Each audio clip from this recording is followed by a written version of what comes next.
Hey, all right, we're back. BD, best damn evaluations. I'm gonna talk about the little bit of combine history for wide receivers the last 10 years, 2015 to 2025, using a lot of data found on NFL.com. As always, got my buddy David here, his big member, his little co-pilot there. How you doing, buddy? Yeah, we're doing big things over here to be best damn evaluations. So much BDE with BDE, man.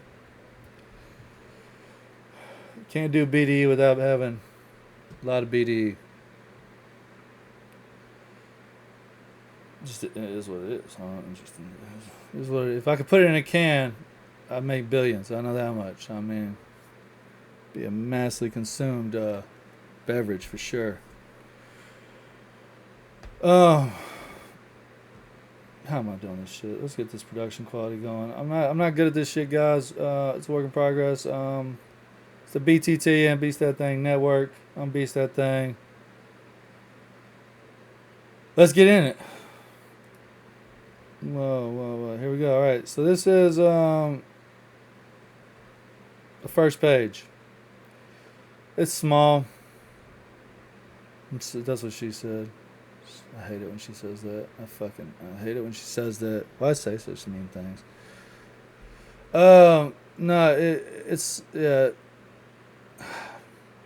I hope it's better. I mean, I can see it on my screen. Hopefully, y'all can see it better. If you're on a phone, that's gonna be probably difficult. Maybe you can zoom in or something. I don't know. But you got exact word at the top. 24.4 miles per hour. First column's top speed. Second column is 40 time. Then you got your 10-yard split. You got your broad jump, your vertical. I think that's the short shuttle. Then you got the three cone. Then you got the bench press, followed by height and weight. Then you got your overall draft score. Athletic. No, no, no, no, no, no. You got athletic score first, I think. Then production, then overall score. Overall score's last. Then you have your hand size, your arm length, and then your wingspan.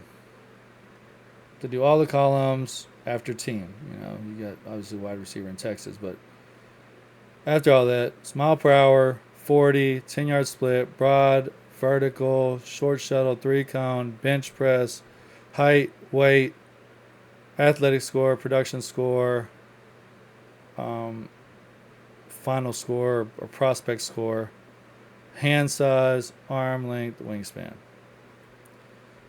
Once again, I apologize. I hope it's better, but it's got some good information, good data here. Now I underline some guys who maybe hit some numbers that look really good. So yellow is maybe it's average or it's just something I want to highlight. The red is bad. The red is like a miss. Like Tyquan Thornton, I put red there because he wasn't good. So we're looking at the 4.28. We're looking at the 1.51. 10-yard split, 10-10 broad, 36-inch vertical. He's 6'2", 181 pounds. Small hands, but like 79-inch wingspan. I mean, well, he's 74 inches tall, so that's a +5 wingspan. Like, that's crazy. With that speed, that length, that athleticism overall, to be such a dud is disappointing. He's still young, but I don't think he's going to figure it out. The red on prospect score is to highlight someone that was a bust. Like John Ross had an 87, Ruggs had an 88. Well, I mean, just, Worthy had an 85. What else we got over here? Where's DK Metcalf had an 81. So just to put it in perspective, yeah, those were busts. So red kind of means bad, bust, whatever. Uh, you got Paris Campbell over here. He had an 87. I put a bust on that. Matthew Golden, 23.57 miles per hour, 4.29 40. The blue and the blue predominantly, and if the name's highlighted, that means they're in the 2025 draft.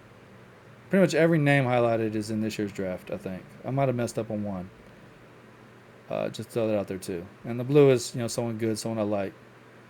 DK Metcalf, Brian Thomas, I like those measurements, and they hit. Those are obviously workout warriors. And we got Terry McLaurin over here. That one's kind of funny, but I like him. Yeah, he's a hit for sure. So like I said, sometimes I just want to highlight like a productive receiver, someone who's done good. Darius Slayton down here has a blue mark. I don't know why I did a blue on him. I just liked his measurables. I thought it was cool. 4.39, 1.45 10-yard split. That's fucking fast, dog. 40-inch vertical, 11-foot broad.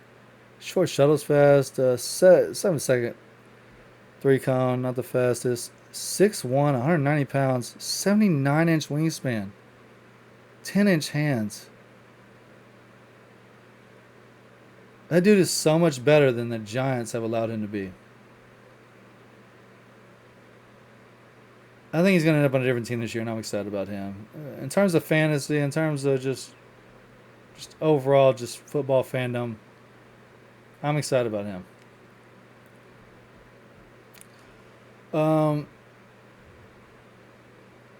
But yeah, I really like Matthew Golden. I like Dante Thornton. I'm curious what this combine does to Dante Thornton up here at the top. Just to go back to the top and kind of work our way down now. I think Matthew Golden is a top 15 pick now. I think he's clearly wide receiver 3. He'll probably be drafted after Hunter and Tet, and he might fight Tet for wide receiver 2 depending on the team and what type of wide receiver they're looking at. And whether or not, Hunter's a wide receiver. I mean, I think he's a wide receiver. I like him better at wide receiver. I'm not taking anything away from at corner. He's an amazing corner.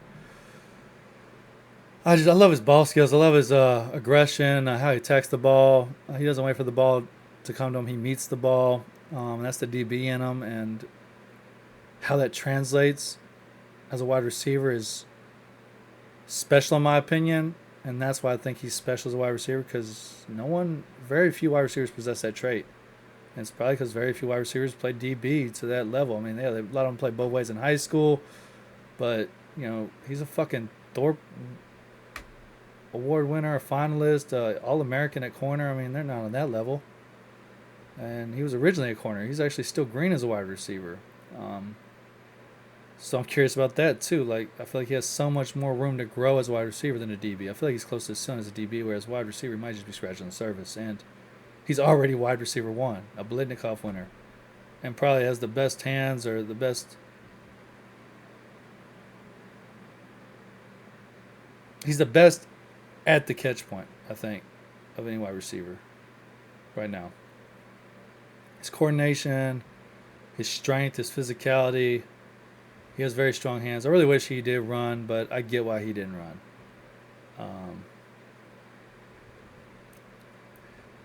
But yeah, Matthew Golden could. I did not expect him to run sub 4.3. I thought like 4.33. I was real sure sub 4.4. I mean, occasionally, like Troy Franklin or some other dudes, they just don't get it, even though they are faster than that. Like Troy Franklin, we're gonna look at his data here in a second when we get to the 4.4s. He had the slowest 10-yard split probably of anyone in the top 2 pages of this. He had a 1.6 10-yard split. And for whatever reason, they don't like Brian Thomas. They don't have his top speed. Brian Thomas ran it last year. They have Worthy. They have every other 2024 receiver, but they don't have Brian Thomas and they don't have Troy Franklin. Isn't that convenient? Because I'm curious how fast those would have been. Not that Brian Thomas blew it away. I mean, 1.5 10-yard split. That's insane acceleration, right? 1.5 flat for someone 6'3", 209 pounds. That's so fucking fast. I mean, he's 1,000th slower than Worthy. Worthy was a 1.49. He ran a fucking 4.21. I mean, he ran like a whole 10th faster than Brian Thomas. Damn,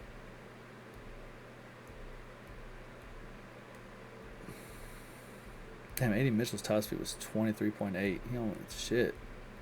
A.D. Mitchell has some fucking top speed. Talk about underused. Fucking Anthony Richardson ain't doing anyone any favors. Um, but yeah, it's just some cool information. I'm just gonna kind of go over it and just talk to myself about wide receivers, kind of over the last 10 years and maybe over the last couple years, and see how I rank on. Like Denzel Mims here. Uh, Baylor 4.38, 38-inch vertical, 6.66 three cone. That's fast, dog. 6'2", almost 6'3", 210 pounds. 78 wingspan. 33, almost 34-inch arms. God damn. How did this dude not end up being good? He was even productive in college. A little bit, not real productive, but man, some of the shit I don't get right there. Like, there's obviously more than meets the eye right there. Press coverage, maybe. I don't get how a dude that athletic, that long, that physically gifted, just damn. Anyways, on Marvin Mims here, I think he's about to start taking off. He's towards the bottom, right above Darius Slayton. But you got the 4.38, almost 40-inch vertical. Is that a 6.6 flat? No, 6.90, I think, three cone. He started kind of coming on a little bit with the Broncos. He might have a big year 3. I guess it'd be year 4. Like 2023 rookie, 2024 second year. Yeah, it'll be year 3, 2025. I'm tripping. Then you got Antonio Gibson at the bottom. He ended up being a running back. That's the same Antonio Gibson. 4.39, 35-inch, whatever, 6 foot, 230 pounds almost. That's impressive. Because I'm curious if some other people change positions. Savion Williams, maybe. Rashard Smith, who is a running back, maybe moves to wide receiver. Yeah, I want to see what happens with that. So I thought that was interesting. All right, this page 2. We're going to start with Chris Olave up here. I'm not going through each one. Just letting you know that Chris Olave is at the top. Xavier Legette, because he's kind of free, 23.66 miles per hour, 4.39. Had the 40-inch vert, 6'1", 220, 77-inch wingspan. Still holding out hope for him. He does something. Ladd McConkey beneath him, 22.89 max mile per hour, 4.39, 36-inch vertical, 5'11", 6 foot. Great route runner, great hands. Would you take Ladd McConkey, or would you take Luther Burden over Ladd McConkey? They were in the same draft. Just little food for thought. They put Luther Burns in last year's draft. Who does he go before? I'm not sure I'm taking him over A.D. Mitchell. I mean, I guess in theory he would be a year younger than him, but let's just take age out of it. Which is kind of hard to do because you put age in it for some of the prospects, maybe. I guess they really was 23 years old as a rookie, so he's 24 now, I guess, or whatever. I don't know. I'm just curious where Burden falls on some of this. But we got Zach Bond here. Everyone's talking about his 40. How he underperformed or whatever. You know, he still ran a 4.39, but 24 miles per hour. We have Jalen Hyde at 24 miles per hour. We had Xavier Worthy at 24 miles per hour. You can't see my cursor, but yeah, Jalen Hyde is the second yellow. After Jalen Noel, the next yellow is Jalen Hyde. You got 24. Then if you go all the way down, the last yellow, you got Jacob Copeland, 24. So 1, 2, 3, 4 players ran 24 miles per hour or faster. Only Jalen Hyde and Xavier Worthy ran faster or reached a higher top speed than Isaiah Bond. So he is a winner at the combine. because he showed he is the fastest. Actually, that's funny that people are saying he's not the fastest.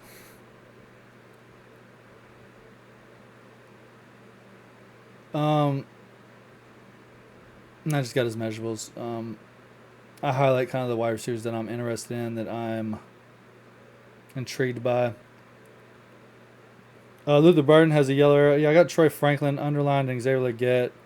So I did underline guys that are not rookies. We got DJ Moore and Chris Godwin. So this page I got underlined happy. My bad. There is a yellow one that's a rookie. Luther Burden is right above Torrey Horton in the middle.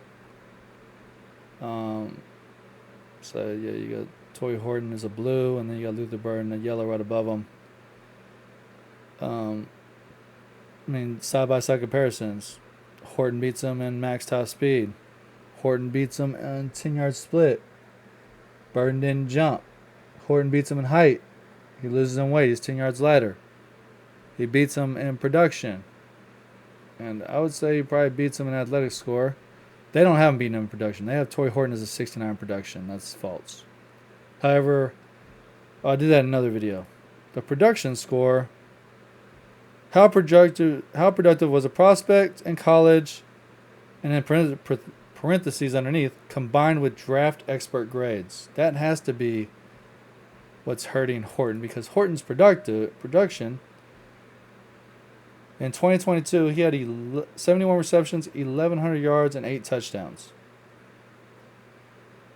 In 2023, he had 96 receptions, 1,100 yards, and 8 touchdowns. In 2021, he had 52 receptions, 659 yards, 5 touchdowns.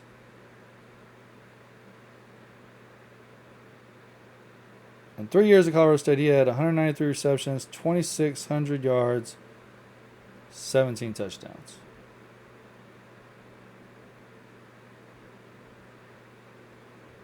Isn't there like a compare? Let's just search.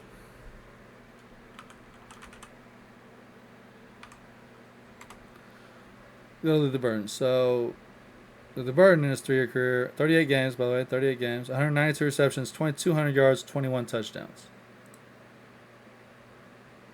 So he had less touchdowns, less receptions. Wait, hold on. Yeah, we're just doing Colorado State. My bad, I did the whole one. He actually has more receptions, one more reception, I think. Wait, 193? What is he at, 192? Oh, no, he's losing by 1 reception. 2,600 yards for Horton, 17 touchdowns. He's winning touchdowns. He beat him in touchdowns, that's it. But in those 3 years, he played 38 games. The 3 years at Colorado State, Horton only played 30 games. 8 less games, 1 more reception, 400 more yards, 1 less touchdown. What does production even fucking mean? So, like I said in another video, where like the 10-yard split and the max acceleration and stuff, it doesn't add up.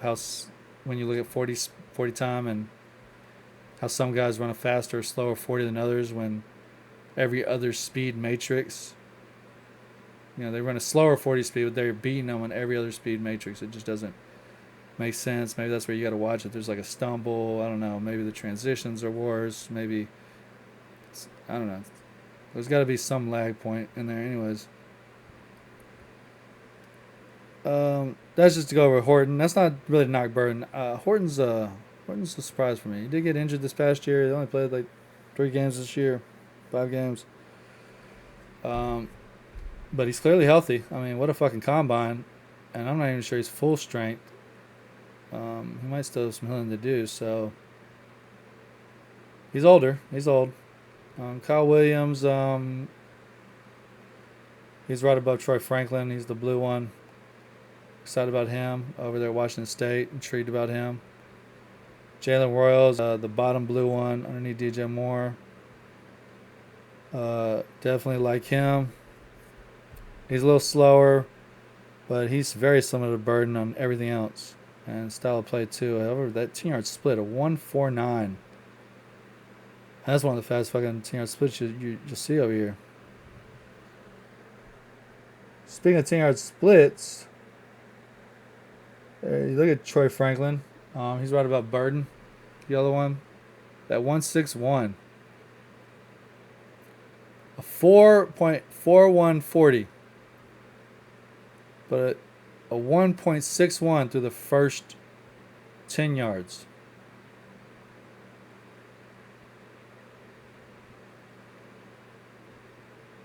So he ran a 2.8 the next 30 yards.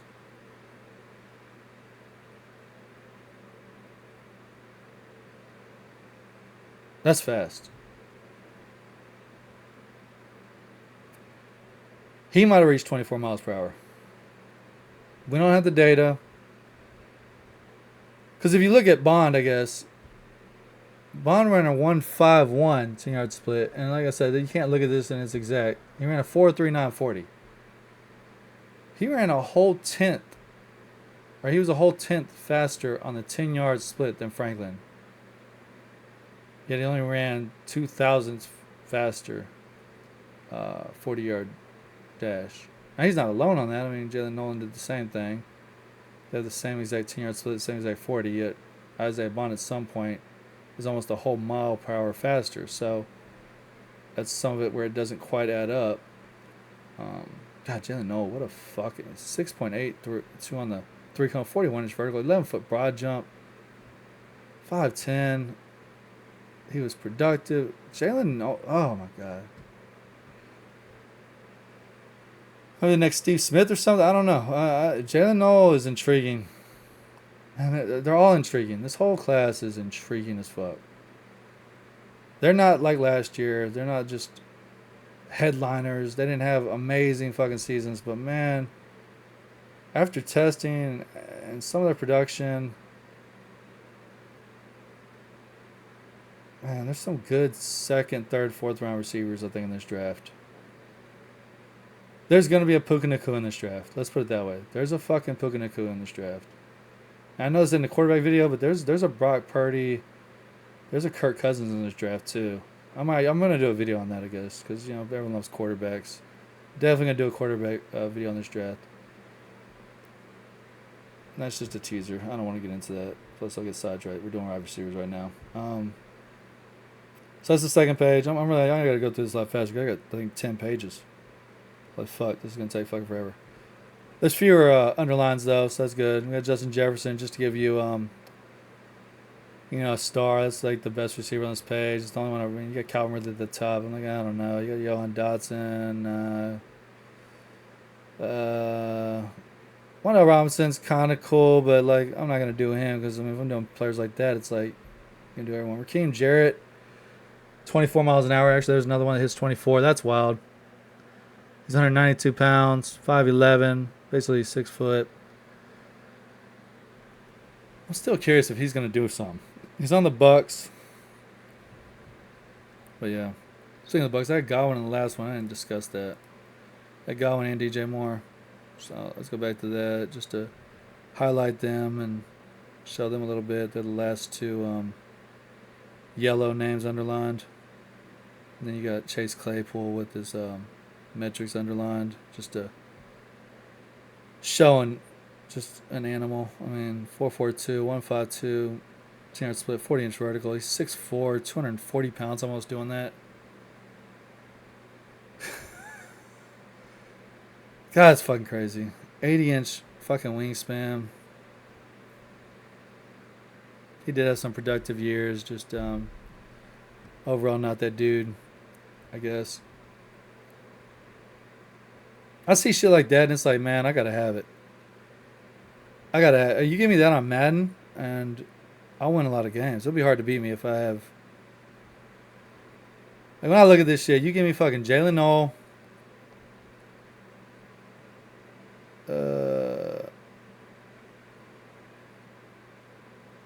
Chase Claypool. I mean, all these dudes are good. What am I gonna do? I mean. But man, it's the speed, height, weight Claypool had is just fucking insane. 19 on the bench press, which isn't amazing, but 6'4". He's got longer arms. I mean, this one dude, Isaiah Weston, got 20. He's 215 pounds. And another dude above him got 20. Gary Jennings, he was 250. Gary Jennings was 215 pounds. That's not Greg Jennings. That's Gary Jennings. Okay, yeah. I don't think I know Gary Jennings. Never mind. Too many names. Anyways, yeah, Godwin, 149 3 cone, or no, 10 yard split, 7-second 3 cone. DJ Moore was 210 pounds. Both the guys got 76-inch wingspans. They're both Godwin was an inch taller, 6'1". Godwin got 19 reps on the bench. Damn. Oh, he's 210 pounds. I didn't know he's that big. Fuck. Yeah, maybe people see Luther Burden being like Godwin maybe too. I don't know. I know DJ Moore is a comparison that you get a lot of times, and I'll just mention Carolina didn't really know how to use DJ Moore. And DJ Moore's best season came with Justin Fields being his quarterback. Just saying. So, yeah, DJ Moore is talented. He's good, but like he hasn't been consistently great every year. Yeah, Roma Dunze and yeah, Keenan Allen. I think he had a letdown a little bit this year, but he still had a really good year. I'm not gonna take anything from him. But last year was definitely one of his best years. He had a really good rookie year too, but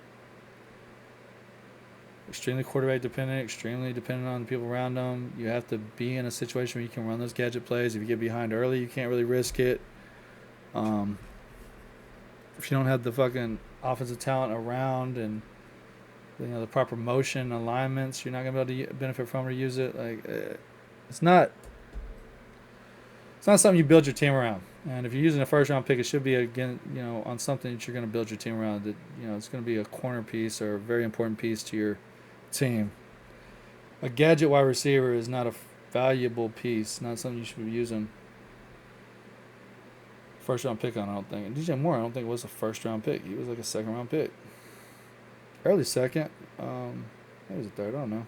Sky Moore, I think, could be an example of him too. He's 5'9", almost 195 pounds. Runs the same 40. He has an insane 10-yard split. A plus wingspan. I mean, for being 5'9" and a half, he has a fucking. What's he at? 73.5 wingspan. It's like a 3-inch wingspan. Oh, Trey McBride. I didn't highlight him. Right there, Kyle Williams. Trey McBride is. Wait, that's a different Trey McBride. Never mind. Yeah, that's not Trey with a Y. Trey McBride went to Colorado State, not William Mary.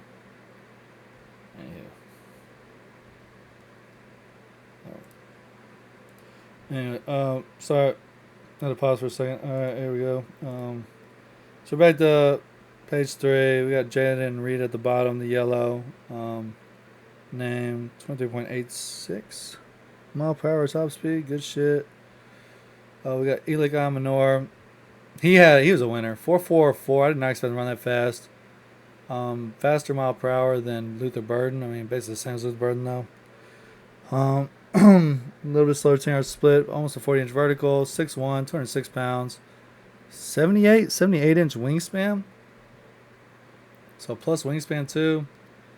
Big hands, 10-inch hands. It's really big. Amanor, I think he's higher than Burden right now. I think I definitely put Amanor ahead of Burden at this point. And talk about bad situation. That was a bad situation.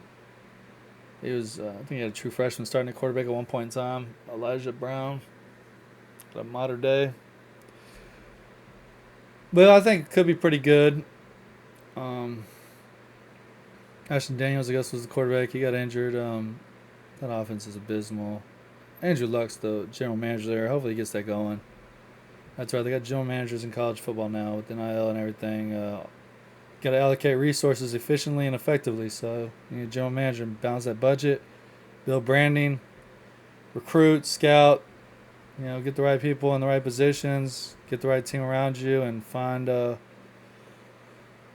the talent you can, and make sure you have the people that know how to use that talent. That is the new thing of college football now. There used to only be 32 general management jobs. There is now like 300. It's pretty fucking cool. Hopefully we'll get my hands on one of those.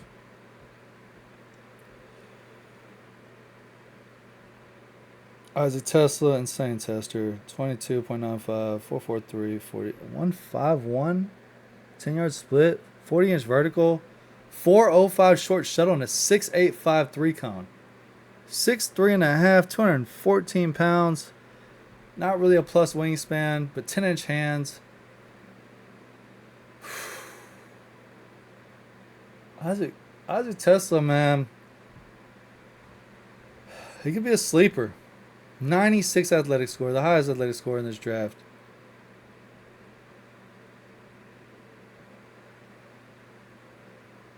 Who the fuck is this Robert Davis out of Georgia State? I just saw he had a 95. He's 6'2 and a half, 219 pounds, 78 wingspan, 6'8" 3-cone, 4.28 short shuttle, 19 reps on the bench, 41-inch vertical, 11-foot broad jump. I don't even know who this dude is. He apparently wasn't worth a fuck. So maybe that is Isaac Tesla's future. Let's hope not. Andre Osavias, though, you got 92 right above him. 6'3", 205, 76 wingspan, 6.85 3-cone, 4.12 short shuttle, 4.43 40, 23.57 max speed. I mean, he's a fucking pentathlete or decathlete. I don't know. He's out of Princeton. He's doing pretty good. Athletic beast, though. Let's move on to page 4. This is going probably way too slow. We got Jonathan Mingo. I'll highlight him because that's a Luther Burden, maybe. 6'1 and a half, 220, over 10-inch hands, 75.5-inch wingspan, 22 reps on the bench, 40-inch vertical, 10-foot broad, not the best. 1.54 10-yard split. The same 10-yard split as Burden, by the way. 4.4 640, 23.66 miles per hour. Almost a mile per hour faster than Burden. You know, we thought Mingo was okay. You know, he had decent production. He tested extremely well.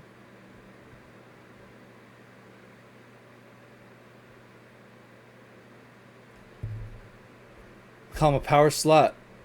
He's technically more explosive or just as explosive as Burden.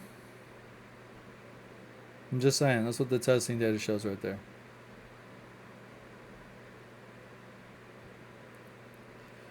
Higgins, I'm a fan of. Saban Williams, I'm a fan of. Caden Prather, I'm starting to become a fan of. I'm kind of getting in his corner. 6'3", 200 pounds, 77-inch wingspan. That vert's bad. Not a great vert, but whatever.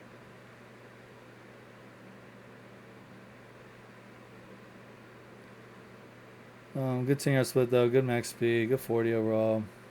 Decent production over there, Maryland. Jaden Higgins, I'm extremely a fan of. Yeah, his top end speed isn't the best, but he's also 6'4", 215 pounds. 80-inch wingspan, bro. It's a plus 4-inch wingspan.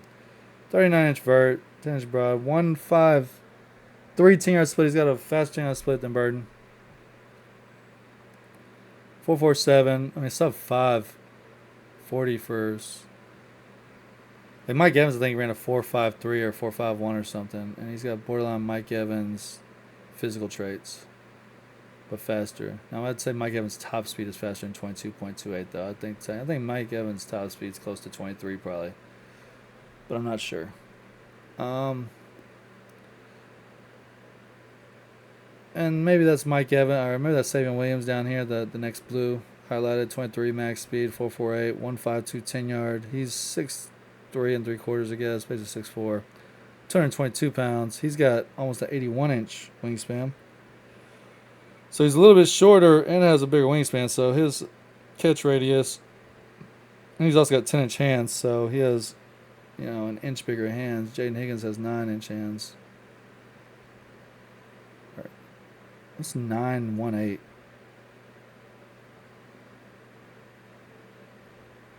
Those are hands, right? I'm pretty sure that's hand size. Well,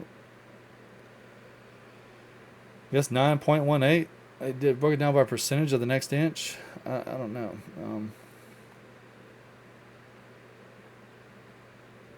I guess they did the same thing with wingspan and arms. I mean, it goes 33, so it's 33 inches. Then the next two numbers got to be like point.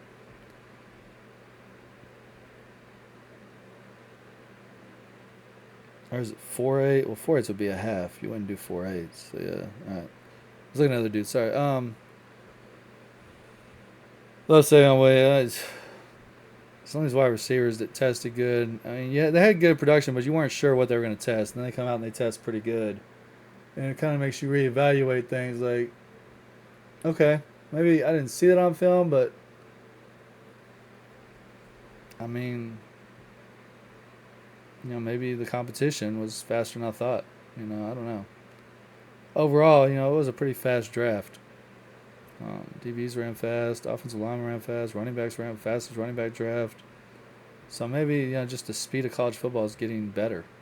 NIL and all the money going into it. These dudes are taking it more serious. They're used to there'd be like guys who weren't eligible, they didn't qualify.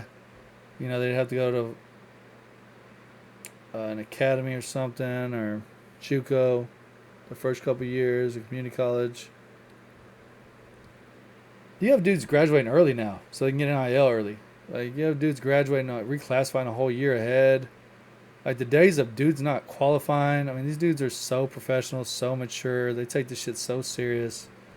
So their workout regimes, all the camps they go to, they got fucking special trainers and fucking personal assistants and shit.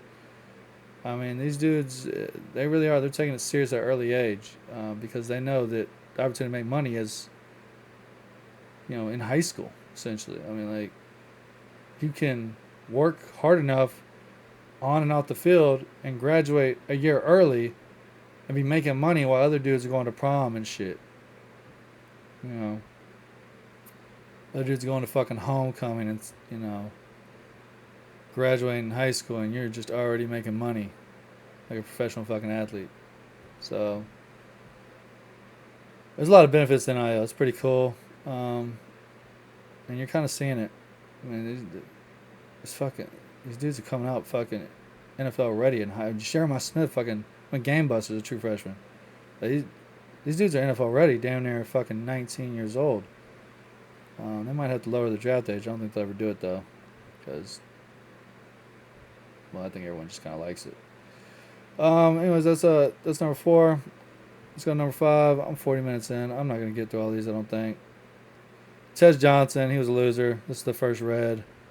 We got CeeDee Lamb up here with a blue line, just to show like a stud. I got Brendan Rice underlined because, God, he measured so good, and he's Jerry Rice's son, and I'm still holding out hope that he ends up doing something with the Chargers.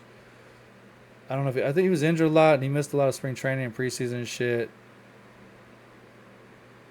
I'm hoping, he learned a lot and gets in there somehow. They're probably going to draft a receiver, but in my mind, they might not need to. Or they might just waste that pick. Sometimes, dudes are 2-year guys. They got to get in there. It's a big adjustment. I wouldn't think it would be that for Brendan Rice, considering he went to USC. So he basically was in LA. He goes to LA for the Chargers in the draft, and then he's Jerry Rice's son, so he grew up around the NFL. But being someone's son doesn't guarantee anything, and like I said, he did have injuries and stuff. But damn, these testing numbers. And I liked him at USC. He was Caleb Williams' #1 target. I thought he had pretty decent highlight reel, I guess. I didn't watch all his film. I didn't have access to all 22 and shit. But, yeah. I got Johnny Wilson at the bottom highlighted because he might be a tight end going forward. And I have some other tight ends highlighted. I think it's on the next page. They're not here yet. But there's some guys that I saw. There might be more, but there's a couple that I saw that I highlighted. I got Rashee Rice because he tested pretty well. He has a 22.8 mile per hour, which is the same burden, and he might be a burden comparison. Like that's something you could look at that maybe okay, although probably has better hands and maybe he's a better route runner overall, but could be a similar type player to Burden. If you're looking for a pro Burden comp, once again, Rashee Rice was not a first round draft pick though. And he went to the Chiefs, a team that kind of knows how to use guys and can get people involved. But yeah, I'm not sure about Tez. 4.51. He's 5'9", almost 5'10". He was a loser in my opinion, and it's hard to. I mean, those aren't horrible numbers. But in comparison, which is kind of the same thing about Burton, it's like, you going to take Tej Johnson over some of these other guys? I don't know. I mean, he could be a Tank Dell. He could be a winner. But you got Jaden Higgins. You got Savon Williams. You got dudes fucking 6 inches taller than him, basically. 6'4", 6'5" guys, 6'3" guys, running faster. He did have the 6.65 3-cone, which is what you really kind of want from him. But then the 1.53 10-yard split. So, like, maybe he lacks explosion or acceleration, but he definitely has some start-stop ability and change of direction. He does have a plus wingspan, 73.5 inches.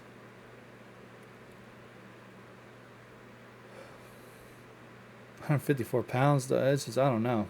I mean, you got dudes fucking 60 pounds heavier, fucking 4 inches taller, looking quicker and more athletic a little bit. It's tough to say. I don't know.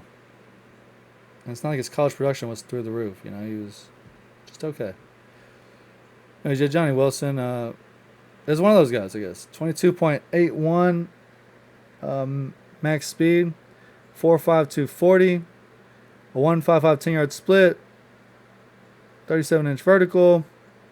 He had a 4.11 short shuttle. He actually had a faster short shuttle than Trey Johnson. He's fucking 6'6", 231 pounds, 80 pounds heavier, and 8 inches taller. He's got 10-inch hands and an 84-inch wingspan. He's got a 7-foot wingspan, 35-inch arms. Like, that is fucking insane. He didn't have a great season. He had some drops. He's very fucking disappointing, but man, there's a lot to like about this cat. I'm hoping there's a year or two boom for him, for sure. For sure. But being on the Eagles, I mean, there's only so many balls going around. You got A.J. Brown. You got Devontae Smith, Goddard, and then you got Saquon Barkley, who's a pretty good receiving back. All right, let's go to the next page. So we got Trey Harris. Trey Harris, he's in yellow because it's kind of average. He's not a loser because he's bigger. You know, he's 6'2", he's 205 pounds. But there's guys bigger than him that did better athletically, so he's not a winner. I got Cortland Sutton highlighted because, you know, 6'3", 200 almost 20 pounds, 79-inch wingspan. 6.57 3-cone. That's fucking fast, dog. Like, that is a really good 3-cone. 4.11 shuttle. He actually didn't have the 40-inch vertical. That's crazy. I think his vertical might be higher than that now. Man, his fucking contested catch. He has, you look at his highlight reel over the last 2 years, he has some of the best catches you'll see in the NFL. He fucking catches the ball. All you got to do is throw it up to him. Russell Wilson wouldn't do it and pissed me off. I was like, what are you fucking doing, Russell Wilson? Bo Nix did a little bit more, but I think he just kind of like a better offense, so he had more opportunities. But sometimes these quarterbacks just got to throw it up to him because, man, that's 70-30. It's just as true with him as it is with Higgins, I guess. Higgins, I think, coined that. There ain't no 50-50 ball with me at 70-30. Cortland Sutton's a 70-30 kind of guy. And I'm not even sure they got a 30% chance. I mean, good fucking luck. Good fucking luck, dog. That motherfucker's timing is insane. He high points the ball. Got great touch and feel. He's very good. One of the best contested catchers in the NFL right now. And I love that he's finally starting to get noticed. I mean, it took fucking forever. He's almost 30 years old, and he's finally, his health is part of it. But he's been healthy the last 2 to 3 years. And, the last 2 years, there was quarterback issues kind of. But this past year, Bo Nix is starting to look like it's trending up. Hopefully he stays healthy and things start popping off. And Marvin Mims and Troy Franklin maybe start getting going too. That offense is about to pop, possibly. We got Treylon Burks in red, super bust. And then we got Michael Thomas down here in blue, just to show you, what a guy who didn't even break the catches record or something. I don't know. He went game busters one year. He had a couple good years before that. But yeah, the big time receiver out of Ohio State, just to show you what he did and how he measured, and give you an idea of maybe a player that does that could be the next Michael Thomas, or is capable of maybe doing what Michael Thomas did or something similar. It's not a direct correlation. There's so much more that goes into it, but. And then maybe for Nick Nash, because he measured very similar to Michael Thomas, I believe. Let's see. What did Michael Thomas do? Michael Thomas had 10-inch hands and a 78 wingspan, though. 6'2", 212. He had a 6'8" three-cone also. Nash, no three-cone. Very small hands, which is funny because he was a quarterback. And a shorter wingspan. Everything else is similar, I guess. I don't know what I'm doing with Antwane Wells. I don't like Antwane Wells. I'm not really big on him. I really wasn't, or never was. He 2 years ago, I guess, had a good year at South Carolina, so I've been trying to watch him. He had a decent year at Ole Miss, I guess, this year, but it's pretty much when Trey Harris was injured. But I've been hearing about Antwane Wells for the last 3 years, and he was only 200 pounds. He lost a lot of weight, I think, and didn't really run that well or do that well. I think Antwane Wells is just whatever. There's Laviska Shenault right there. I didn't highlight him, but just to give you an idea what he measured. He was 230 pounds almost at the combine. Damn. And then Juwan Johnson, that's the purple. Purple means the jury's still out, or we haven't decided, or just someone I wanted to highlight but didn't maybe want to categorize. I don't know. So Juwan Johnson's a tight end, but he's in here with the wide receiver data. He was 6'4", 230 when he tested. 81-inch wingspan, 10.5-inch hands, 14 on the bench, sub-second three-cone. 6'9", 4 three-cone. Sub-7 second. That's crazy. 154, 10-yard split. 4.58 40 for tight end. That ain't bad at all. 4.58 is really good for tight end. So keep that in perspective. Then we got Ricky White at the bottom. I don't want to completely hate on him. Yeah, Ken Coleman, a couple spots ahead of him. Of course, Ken Coleman's also 2 inches taller, 30 pounds heavier, and has 2 more inches on the wingspan. So it is what it is. But yeah, we're moving through these now.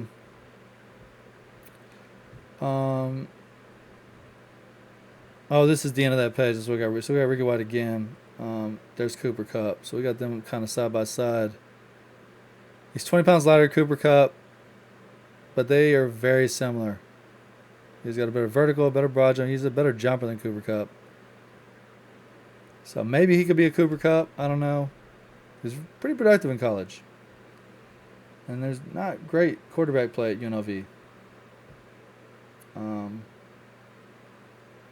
Rising was there, but he's always injured. I don't know if he was healthy this year or not. Wait, Cam Rising at Utah. Never mind. Not UNLV. No. Anyway, we got Pat Bryant. I highlighted Keon Coleman on this page, I guess. Pat Bryant's got 78 inch wingspan.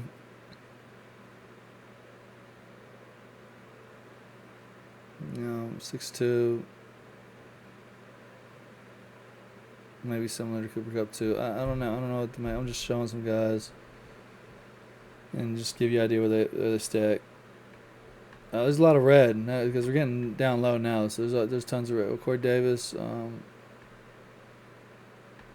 Is red. Is that the Corey Davis? Yeah, 97 production, 97 overall grade.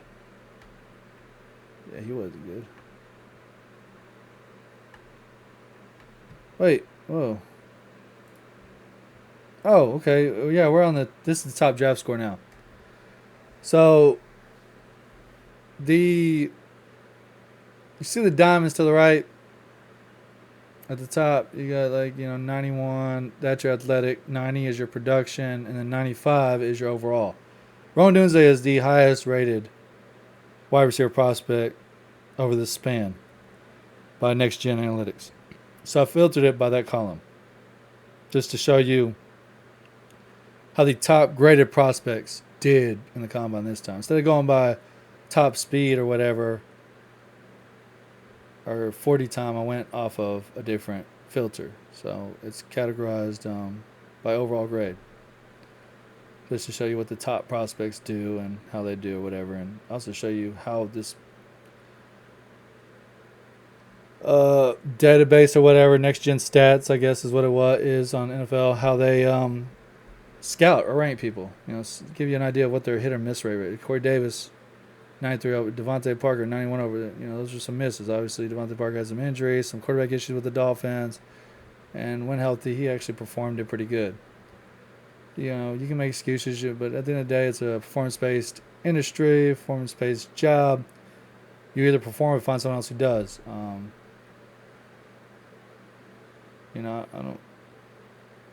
don't care too much about the rest. I mean, we used draft capital on you. It sucks you got injured, but at the end of the day, we didn't benefit by taking you. Perhaps if we didn't take you, both parties could have been better. You could have been healthy somewhere else. We could have had someone who was on the field and more productive than you. Goes both ways. You could, say the Dolphins are awful at drafting people, or producing talent, or their training staff doesn't know how to keep you healthy. That's fair. But they can say, you didn't do your job too, or we could have been better off taking someone else. So I don't want to get into excuses or any of that shit, or painting a narrative for them. I just want to go through who was a bust, who wasn't. Will Fuller, one healthy season. I think he did good. Then he got a contract, and eventually he went to Dolphins, and got injured. Small hands, not really long arms, fast 3-cone, no vert though. Fast dude though.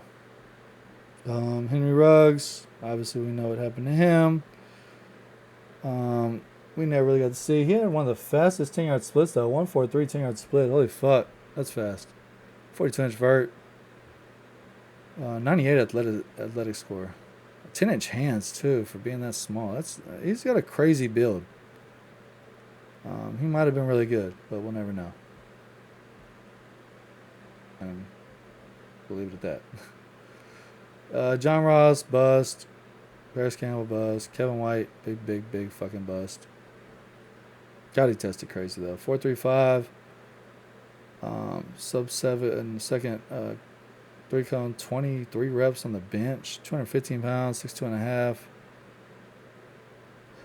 James Williams, he didn't test. He's coming off a torn ACL. He probably would have done pretty fucking well though. Josh Doxson's a bust. Anthony Miller's a bust. The Memphis guy. Although I think he was like a 3rd round pick, so I don't know if they call him a bust in real life. But the last 10 years, he's ahead of dudes he shouldn't be. I'll say that. I mean, that's way too high for Anthony Miller. So there's something off in your grading system. I don't know why. I mean, his production score was 93. He was real productive, I guess, in college. He killed it with Memphis. But it didn't translate. I put Christian Watson up as a bust. I mean, Jerry could still be out on him, but, man, a 1.46 10-yard split. That's 6'4", 208 pounds. Man, he is just 10-inch hands. He's an athletic freak. Just wish he could stay healthy. So they got Luther Burden roughly the same overall score as Xavier Worthy. So I guess they think, I guess he's higher than Xavier Worthy. I don't know. Maybe it's a tie, goes to the runner. Drake London's the number 185, so maybe it is kind of, there is like a decimal place or something that they're not showing. Jalen Hyatt was an 85. Chris Olave was an 85. Denzel Mims, Cortland Sutton, Jalen Strong, Zay Jones, Marquise Brown, Xavier Worthy, Luther Burden, and Drake London. Those are all 85s. Debo Samuel was 86. So that's where they see Burden, I guess. Brian Thomas is way up there. Lee Neighbors is way up there. Roman Dunes is way up there. Marvin Harrison's way up there. So, I mean, last year's fucking wide receiver classes. You have 1, 2, 3, 4. 4 of like the top.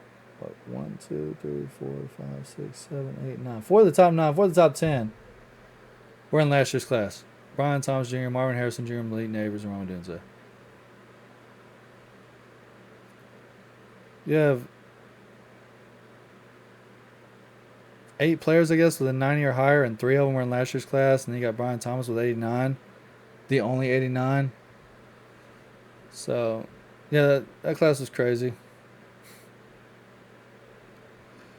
They have Tet at an 86. He's, I think, the highest in 2025. I would have Tet higher than that. I'd have Tet. That's hard to say, but yeah, I'd have Tet higher than that. Anyways, there's Traylon Burks at the bottom here. You got let's go to the next page though. This is like a last page. So you got Troy Franklin at the top. Right, this is the last page. Yeah. DJ Moore, Jalen Rose. He's in the 2025 draft. I might have uploaded the wrong picture. I was supposed to highlight, I think, this year's draft picks to make it easier. I mean, there's no marking on this one, so I might have put the wrong fucking page on here. My bad.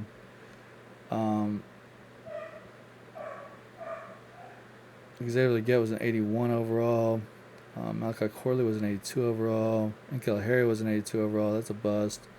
Yeah, the Joyce Down abatement. I feel like I definitely marked. One of these definitely got marked up, but I did not put that one on here for some fucking reason, and I just now noticed it, so that's annoying. Apologize for that. I'm not going to redo the whole video for this last slide or graphic.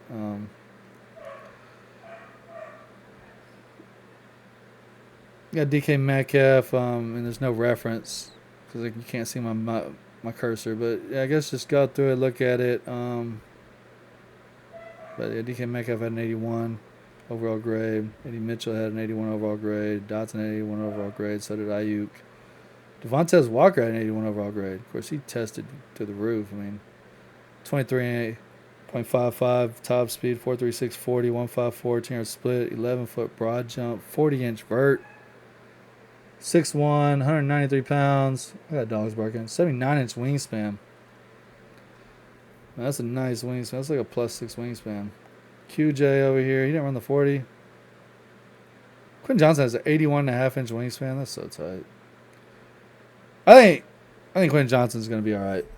He had a pretty big jump from year 1 to year 2. I mean, year 1 was awful. It could only go up. Everyone thought that Ladd was going to kill it, but he was actually more of the red zone target and was getting similar target share to Ladd early on. And then he got injured. Now, maybe that was going to change had he not got injured. Maybe Ladd was just gradually going to, take more target share and end up owning that receiver room. But sorry, I just got some indigestion. When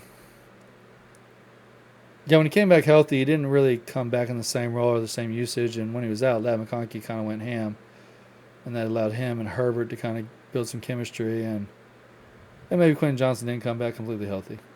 Ken Coleman was kind of a similar thing. He was starting to break out with the Bills, and then he gets injured, and it never came back for him. I'm expecting a good year 2, hopefully, with Keon, and I'm looking for year 3 with Johnson. Like I was saying with Rice, though, they may draft a wide receiver, so I think that impacts Rice more than Johnson because Johnson was a first-round prospect, and he did play significantly better last year. But we'll see. You got Jalen Noel at the bottom, kind of.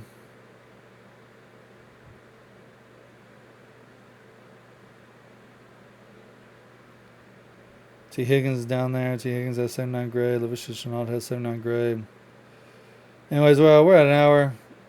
That's roughly it, I guess.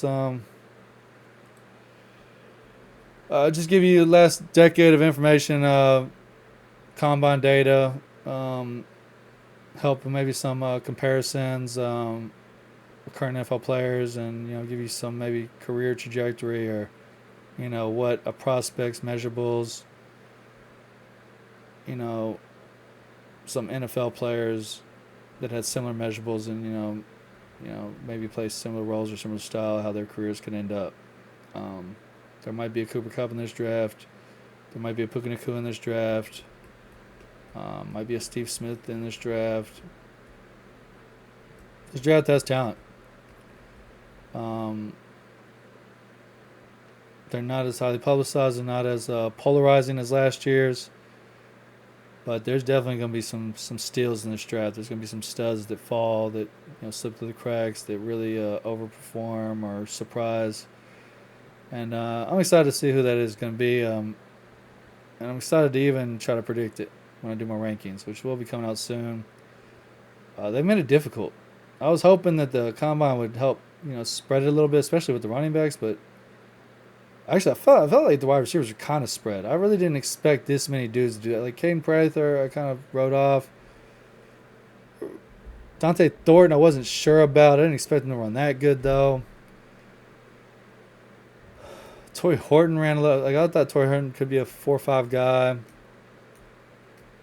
He runs a 4.41. I mean, it's dudes did way better than I thought. Yeah, Nick Nash, Ricky White, Tez Johnson maybe kind of fell off a little bit, but for every one of those that hurt themselves, like 3 others helped themselves. So it's almost like it got harder, it got tighter, it got deeper a little bit. Still not top heavy, but with the athleticism and production and versatility of this class, and how you can do some context and see some situations, see some usage that maybe wasn't the best. You can find,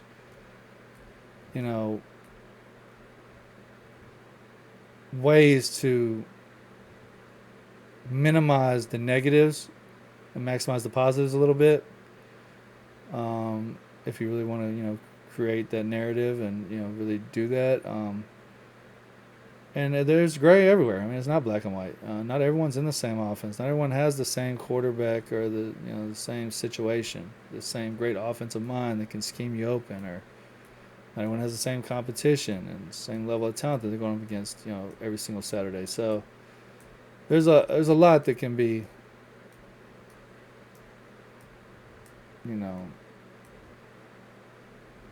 filtered through, or you can add context to, you can create a narrative for, you can excuses or whatever, or reasons, however you want to do it.